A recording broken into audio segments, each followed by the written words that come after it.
Assalamualaikum warahmatullahi wabarakatuh. Salam sejahtera bagi kita semua.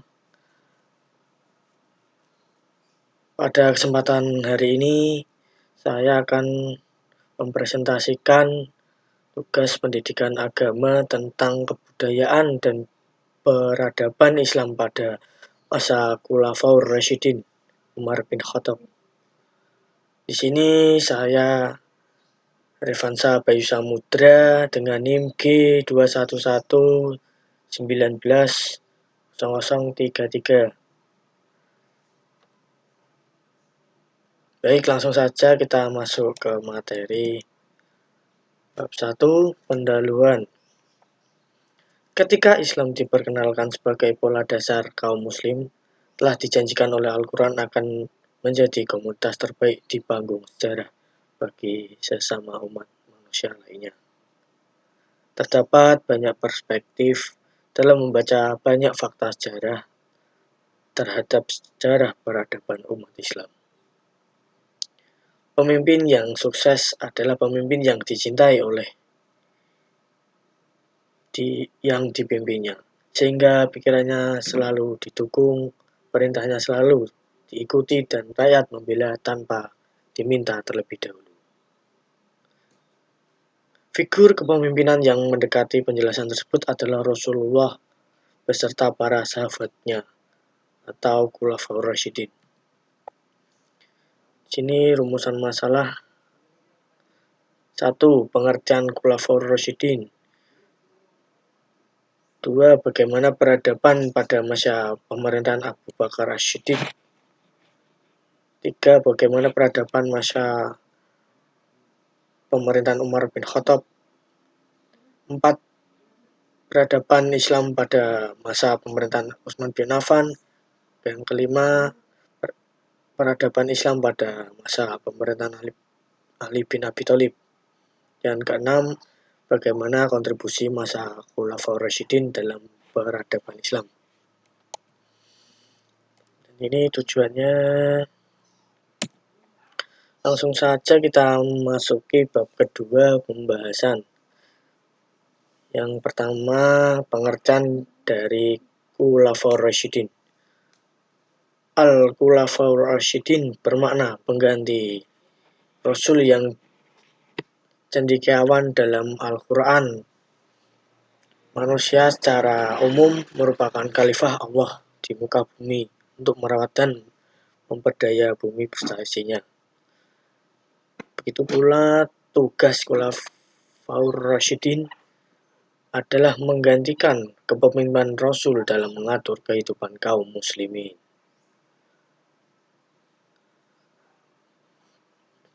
Tugas Khulafaur Rasyidin sebagai kepala negara adalah mengatur kehidupan rakyat agar tercipta kehidupan yang damai, adil, makmur, aman, dan sentosa.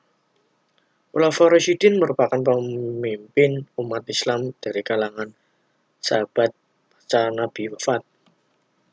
Selanjutnya, yang kedua, Khalifah Abu Bakar As-Siddiq pada masa 11 sampai 13 Hijriah atau 632 sampai 634 Masehi. Namanya ialah Abdullah bin Abi Hunaifah At-Tamimi. Di zaman pra-Islam bernama Abdul ibnu Khattab ibnu Ka'bah, kemudian diganti menjadi Abdullah. Ia termasuk seorang sahabat yang utama. Julukan Abu Bakar karena dari pagi-pagi betul memeluk agama Islam. Gelarnya Siddiq karena ia selalu membenarkan Nabi dalam berbagai peristiwa, terutama Isra Mi'raj. Ketika Nabi wafat, Nabi tidak meninggalkan wasiat tentang siapa yang menggantikan beliau, pemimpin politik Islam. Beliau tampak menyerahkan persoalan tersebut pada kaum muslim sendiri untuk menentukannya. Sepak terjang pola pemerintahan Abu Bakar dapat dipahami dari pidato Abu Bakar ketika ia diangkat menjadi khalifah. Secara lengkap pidatonya sebagai berikut. Wahai manusia, sungguh aku telah memangku jabatan yang kamu kerjakan. Padahal aku bukan orang yang terbaik di antara kamu. Apabila aku melaksanakan tugasku dengan baik, bantulah aku, dan jika aku berbuat salah, luruskanlah aku. Begitu ujar pidato. Kebenaran adalah suatu kepercayaan dan kedustaan adalah suatu pengkhianatan. Abu Bakar Siddiq menjadi khalifah hanya 2 tahun. Pada tahun 604 Masehi ia meninggal dunia. Abu Bakar Siddiq melaksanakan kekuasaannya sebagai pada masa Rasulullah yang bersifat sentral. Kekuasaan legislatif, eksekutif, dan yudikatif terpusat di tangan khalifah. Baik, selanjutnya yang ketiga, Khalifah Umar Ibnu Al-Khattab. Beliau dibesarkan dalam lingkungan Bani Adi, salah satu kaum dari suku Quraisy. Beliau merupakan khalifah kedua dalam Islam setelah Abu Bakar As-Siddiq. Beliau dinobatkan sebagai khalifah pertama yang sekaligus memangku jabatan panglima tertinggi pada Islam dengan gelar khusus Amir al-Mu'minin. Pada masa Umar bin Khattab, kondisi politik dalam keadaan stabil. Usaha perluasan wilayah Islam memperoleh hasil yang gemilang. Umar dikenal sebagai yang pandai dalam menciptakan peraturan, karena tidak hanya memperbaiki, bahkan mengkaji ulang terhadap kebijakan yang telah ada. Khalifah Umar terkenal seorang yang sederhana, bahkan yang membiarkan tanah dari negeri jajahan untuk dikelola oleh pemiliknya, bahkan melarang kaum muslim memilikinya. Yang keempat, Khalifah Utsman bin Affan. Masa jabatannya 23 sampai 35 Hijriah atau 644 sampai 656 Masehi. Nama lengkapnya ialah Utsman bin Affan bin Abdil Ash bin Umayyah dari pihak Quraisy, yang memeluk Islam lantaran ajakan Abu Bakar dan menjadi salah seorang sahabat dekat Nabi. Masa pemerintahnya adalah yang terpanjang dari semua khalifah di zaman Khulafa ar-Rasyid, yaitu 12 tahun. Begitu prestasi yang terpenting bagi Utsman adalah menulis kembali Al-Quran yang ditulis pada zaman Abu Bakar, yang pada waktu itu disimpan oleh Hafsah binti Umar. Manfaat dibukukan Al-Quran pada masa Utsman adalah menyatukan kaum muslimin pada suatu macam mushaf yang seragam ejaan tulisannya. Yang kedua, menyatukan bacaan kendati pun masih ada perbedaannya, namun harus tidak berlawanan. Menyatukan tertib susunan surat-surat menurut tertib urut yang kelihatannya pada mushaf sekarang ini. Utsman wafat sebagai syahid pada hari Jumat tanggal 17 Dzulhijjah 35 Hijrah atau 655 Masehi. Selanjutnya yang kelima, Khalifah Ali bin Abi Thalib. Masa jabatan 35 sampai 40 Hijriah atau 656 sampai 661 Masehi. Berontakan yang waktu itu menguasai Madinah tidak mempunyai pilihan lain selain Ali bin Abi Thalib menjadi khalifah. Ali satu-satunya khalifah yang dibaiat secara massal. Ali memerintah hanya 6 tahun. Persoalan pertama Yang dihadapi Ali adalah pemberontakan yang dilakukan oleh Talhal, Zubair, dan Aisyah.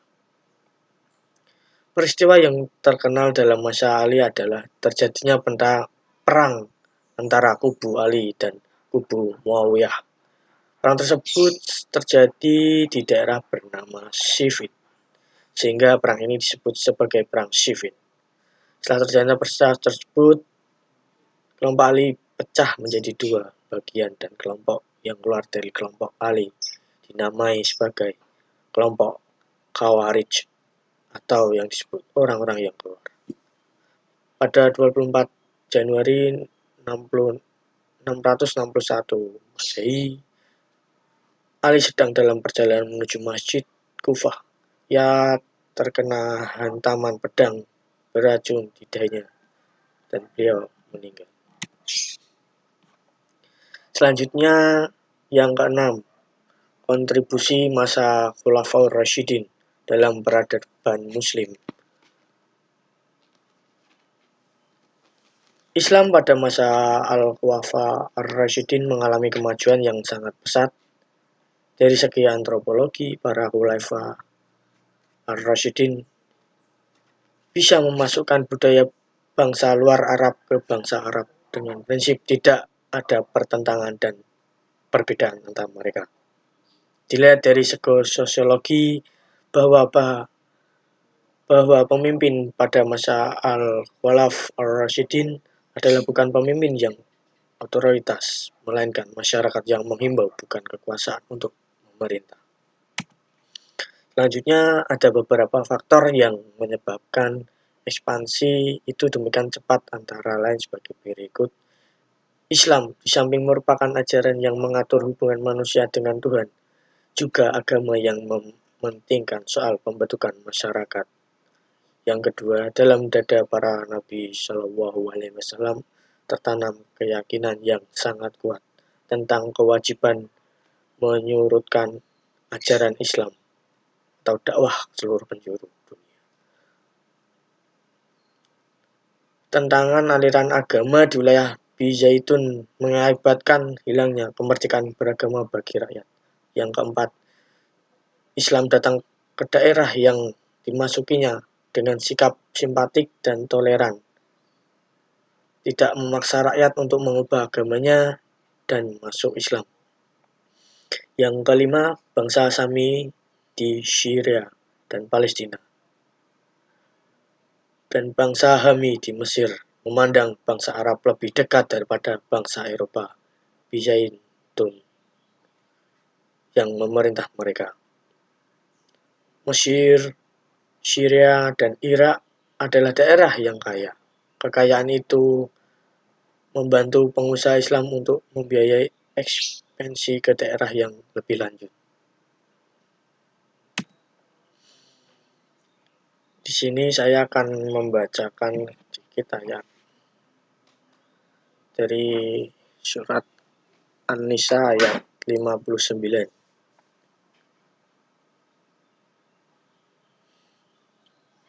A'udzu billahi minasyaitonir rajim. Bismillahirrahmanirrahim. Ya ayyuhalladzina amanu atiullaha wa atiur rasula wa ulil amri minkum. Fa in tanaza'tum fi syai'in farudduhu ilallahi wal rasulin kuntum tu'minun. ورسل كنتم تؤمنون بالله واليوم الآخر ذلك الخير وأحسن تأويلا. Artinya, wahai orang-orang yang beriman, taatilah Allah dan taatilah Rasul, yaitu Muhammad, dan ulil amri, pemegang kekuasaan di antara kamu. Kemudian jika kamu berbeda pendapat tentang sesuatu, maka kembalikanlah kepada Allah dan Rasul. Jika kamu beriman kepada Allah dan hari kemudian, yang demikian itu lebih utama bagimu dan lebih baik akibatnya.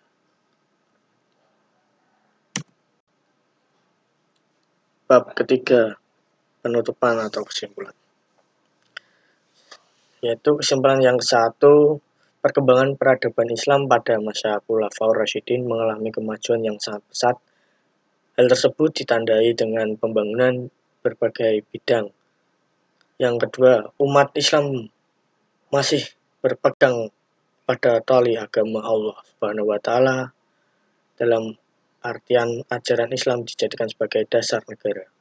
Yang ketiga, di samping perkembangan peradaban Islam yang sangat pesat, Khulafaur Rasyidin juga terdapat banyak hambatan, yaitu munculnya nabi palsu setelah pasca meninggalnya Rasulullah SAW, dan munculnya kelompok pemberontak baik dari luar Islam maupun dalam Islam itu sendiri, dan terjadinya perpecahan kaum muslimin yang dipicu oleh kelompok tertentu yang keinginan menduduki posisi kekhalifahan. Akhirnya orang-orang Islam pada masa itu saling membunuh antar satu sama lain. Yang keempat, usaha-usaha yang dilakukan umat Islam dalam mengatasi hambatan yang terjadi pada masa Khulafaur Rasyidin, yaitu para nabi palsu dibasmi baik dengan cara damai. Bagi kelompok yang tidak mengindah ultimatum dari khalifah, maka jalan terakhir adalah dibasmi dengan cara diperangi.